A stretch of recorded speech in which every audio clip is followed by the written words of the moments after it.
Kita sampaikan dulu untuk pembukaan market hari ini menjelang weekend indeks harga saham gabungan mengikuti pergerakan bursa global. Nampaknya Pak Alfred turun di atas 1%, tepatnya 1,27% di level 6.210. Analisis Anda, apakah tekanan masih akan terus berlanjut paling tidak hingga sesi pertama hari ini? Ya, kalau tekanan kemungkinan masih akan berlanjut karena tadi kita katakan koreksinya juga cukup dalam dan kondisi hari ini adalah weekend. Baik, akan bergerak level berapa saja nih Pak Alfred untuk IHSG sendiri? Ya, kalau untuk IHSG mungkin yang perlu dicermati adalah level 6.170 ya. Jadi kalau hari ini masih di 6246, jadi potensinya masih ke sana. Dan mungkin akumulasi mulai kita lihat dari level 62 sampai 6170.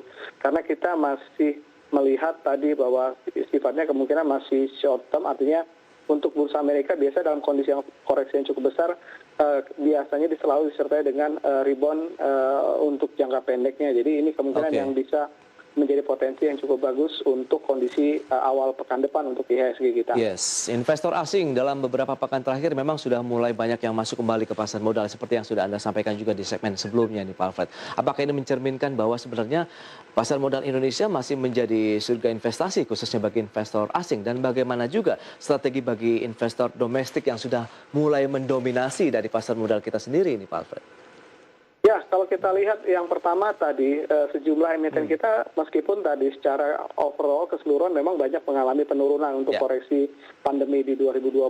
Tapi kalau kita lihat bahwa masih banyak juga kita jumpai emiten-emiten yang masih bisa bertahan untuk kondisi performa bottom line-nya. Bahkan juga kita banyak juga jumpai emiten-emiten yang masih membukukan pertumbuhan yang cukup bagus di 2020.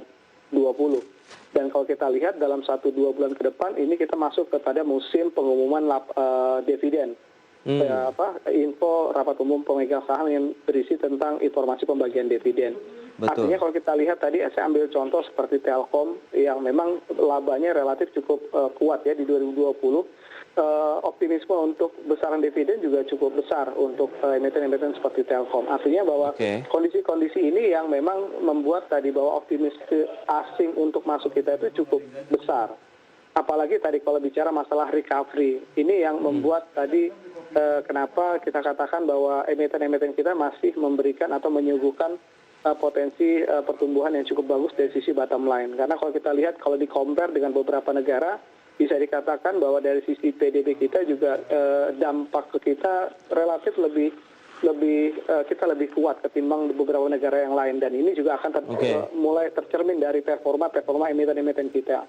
Baik, itu dia. Kita tahu juga minggu depan ini sudah memasuki bulan Maret begitu. Apakah itu juga menjadi salah satu akhirnya para investor memilih wait and see dalam menyikapi perdagangan hari, akan menunggu rilis bagaimana dengan inflasi, kemudian data-data ekonomi yang biasanya disampaikan juga di awal bulan, Pak Alfred? Ya, kalau kita lihat memang cukup kuat nanti di bulan Maret bahkan sampai di April, karena tadi bicara masalah data makro, bicara masalah result emiten-emiten, bicara masalah pengumuman outlook emiten-emiten. Jadi kita meskipun tadi sentimen masih untuk yang short term hari ini terkoreksi, tapi kemungkinan beberapa emiten yang punya sentimen individual cukup kuat kemungkinan bisa bergerak berbeda dengan pasar. Dan kalau untuk yang jangka menengah seperti misalnya 1-2 bulan ke depan, kemungkinan pasar juga masih wait and see, artinya tekanan jual mungkin nggak akan cukup besar walaupun tadi ada tekanan dari sentimen negatif dari penurunan indeks global seperti yang terjadi pada hari ini. Itu dia, berarti tekanan masih akan berlanjut, kemudian masih akan diwarnai dengan tekanan aksi jual justru dari investor domestik ini nampaknya Pak Alfred. Ya, karena kalau kita tahu bahwa kita kan punya juga yang namanya trader ya, ya sudah pasti ketika ruang volatilitasnya besar seperti hari ini, koreksinya sampai mendekati 1%, ini memang ruang bagi para trader untuk bisa melihat volatilitas sebagai sebuah potensi bagi mereka. Sektor perbankan masih tidak sih untuk dilirik begitu menyikapi tadi yang sudah disampaikan Bank Ganesha yang memimpin juga deretan kenaikan pada perdagangan Kamis kemarin? Apakah kita tetap first linernya, second liner atau bagaimana sebenarnya Pak? Ya, kalau untuk bank-bank seperti Bank Ganesha atau kategori kelompok bank-bank buku satu, ya memang sekarang saham-sahamnya mengalami kenaikan yang cukup signifikan karena isu bicara masalah bank digital, isu bicara masalah akuisisi. Cuma memang tadi indikasi ini memang ada, karena kalau kita lihat konsolidasi perbankan yang ditetapkan oleh otoritas kita memang di 2022 itu sudah bicara masalah ekuitas di atas 2 triliun, sehingga ini akan memacu bank-bank yang buku satu akan melakukan konsolidasi atau melepas untuk menambah opsi kepemilikannya.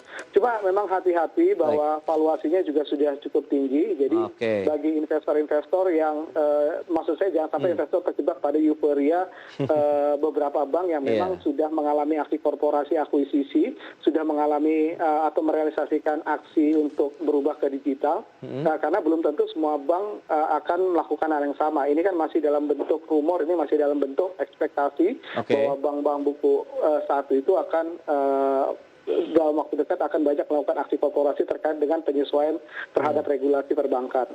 Baik, kita akan sampaikan nanti di segmen berikutnya saham-saham yang Anda jagokan nih Pak Alfred di menjelang weekend seperti saat ini. Apakah masih ada saham-saham yang bisa menjadi pilihan investasi? Apakah itu short term atau medium atau long term? Kita bahas di segmen berikutnya Pak Alfred. Ya pemirsa, jangan beranjak dari tempat Anda, kami masih akan kembali sesaat lagi.